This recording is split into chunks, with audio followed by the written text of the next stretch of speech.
কাইলৈৰ পৰা আৰম্ভ হ'ব পবিত্ৰ ৰমজান মাহৰ ৰোজা। ছৌদি আৰবত দেওবাৰে আকাশত জোন দেখা পোৱাত 11 মাৰ্চৰ পৰা ৰোজা আৰম্ভ হোৱাৰ লগে লগে মঙলবাৰৰ পৰা ভাৰতত ইছলাম ধৰ্মাৱলম্বী লোকৰ ৰোজা আৰম্ভ হ'ব। ইছলাম ধৰ্মাৱলম্বীসকলৰ ত্যাগ, সংযম, সহিষ্ণুতাৰ পৰীক্ষা এই ৰমজান মাহ। উৎফুল্লিত হৈ পৰিছে বিশ্বৰ জুৰি বিয়পি থকা ইছলাম ধৰ্মাৱলম্বী লোকসকল। সোমবাৰৰ পৰা মছজিদসমূহত অনুষ্ঠিত হ'ব তাৰাৱীৰ নামাজ। মঙলবাৰৰ পৰা সকলো ইছলাম ধৰ্মাৱলম্বী লোকৰ মুখত থাকিব পবিত্ৰ ৰমজান মাহৰ ৰোজা।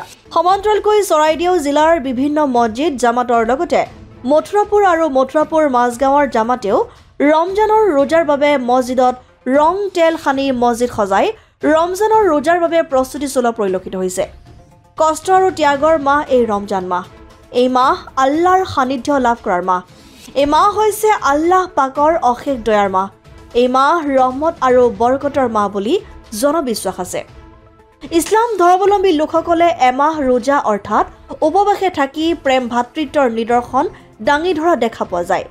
এই ৰমজান মাহৰ ৰোজাৰ পৰা অভাৱগ্ৰস্ত লোকসকল যাতে বঞ্চিত নহয়, অভাৱ নথকা লোকসকলে অভাৱগ্ৰস্ত লোকসকলক জাকাত, ফিতৰা আদি দান কৰে। ইছলামত ৰমজানক পবিত্ৰ মাহ বুলি কোৱা হয়। এই মাহটোত সকলো দুশ্চিন্তাৰ পৰা আঁতৰত থাকে। অন্যহাতে ৰমজান মাহ বুলি প্ৰয়োজনীয় বয়বস্তুৰ উভৈনদীৰে ভৰি পৰিছে বজাৰসমূহত। ফল মূলৰ পৰা আৰম্ভ কৰি প্ৰতিবিধ সামগ্ৰীৰে ভৰিছে এতিয়া বজাৰ। পিছে বয়বস্তুৰ চৰা দামে বিপাঙত পেলাইছে ৰাইজক। ৰহমতুল্লাহি বাৰাকাতুহু। পোনপ্ৰথমে সমূহ অসমবাসী ৰাইজলৈ পবিত্ৰ ৰমজানৰ শুভেচ্ছা জনালোঁ। ইতিমধ্যে আমাৰ পবিত্ৰ ৰমজান মাহ আৰম্ভ হৈ গৈছে। আজি প্ৰথম তাৰাৱী আৰু কাইলৈ ৰোজা মুখত থাকিব। আমি প্ৰত্যেকে জানো আৰব বিশ্বত ইতিমধ্যে তেওঁলোকে আজি প্ৰথম ৰোজা ব্ৰত পালন কৰিছে। এই ৰোজা যাক আৰবীত চৌম বুলি কোৱা হয়, চৌম আৰু বা যাৰ বহু বচন চিয়াম, আমি আমাৰ পৰিভাষাত ৰোজা বুলি কওঁ। ৰোজা ফাৰ্চী শব্দ। তো এই ৰোজাৰ জৰিয়তে ৰোজা ৰমজান প্ৰকৃততে এক ইবাদতৰ মাহ হয়। তো এই ইবাদতৰ মাহত আমি প্ৰত্যেকে জানে পৰম কৰুণাময় সান্নিধ্য লাভ কৰিব পাৰোঁ।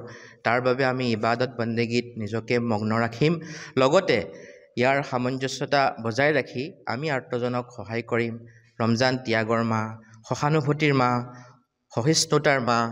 ত্যাগ আৰু সহমৰ্মিতাৰ জৰিয়তে আমি আমাৰ পৰিয়াল পৰিজনকে আদি কৰি আমাৰ ওচৰ চুবুৰীয়া আমি প্ৰত্যেকৰ কাৰণে আমি মনত ৰাখিম আৰু প্ৰত্যেকৰ বাবে দোৱা কৰিম। আৰু আমাৰ কাৰণে আমি প্ৰত্যেকে দোৱা কৰিব যাতে পবিত্ৰ মাহটি সুকলমে আমাৰ পাৰ হৈ যায়। আৰু ইয়াৰ যিবোৰ বিধি বিধান আছে সেই বিধি বিধানখিনিও আমি যাতে পুংখানুপুংখভাৱে পালন কৰিব পাৰোঁ, আমি সকলোৱে সচেষ্ট হ'ম। তো মই মূলতে ইছলাম ধৰ্মাৱলম্বী লোকসকলক এই পবিত্ৰ মাহটিত নিজকেই পৰম কৰুণাময় সান্নিধ্যত আত্মনিয়োগ কৰিবৰ বাবে অনুৰোধ জনালোঁ।